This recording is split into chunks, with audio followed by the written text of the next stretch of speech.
సంగారెడ్డి జిల్లా ఈ నెల 20లోగా క్షేత్రస్థాయి పరిశీలన పూర్తి చేయాలి. జిల్లా కలెక్టర్ క్రాంతి వల్లూరు గుమ్మడిదల మండలంలో ఫీల్డ్ వెరిఫికేషన్ ప్రక్రియ తనిఖీ చేసిన కలెక్టర్.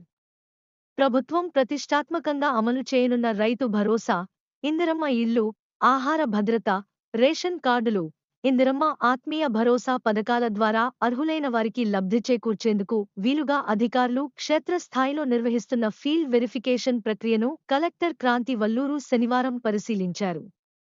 గుమ్మడిదల మండలం నల్లవల్లి గ్రామంలో సర్వే బృందం క్షేత్రస్థాయి పరిశీలన జరుపుతున్న తీరును తనిఖీ చేశారు.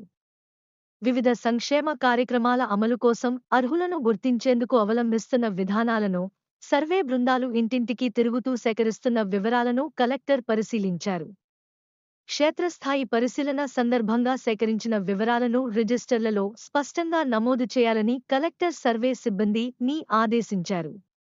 త్వరితగతిన ఫీల్డ్ వెరిఫికేషన్ ప్రక్రియను పూర్తి చేయాలని, తప్పిదాలకు తావు లేకుండా పూర్తి పారదర్శకంగా లబ్ధిదారుల జాబితా రూపొందించాలని అధికారులను ఆదేశించారు.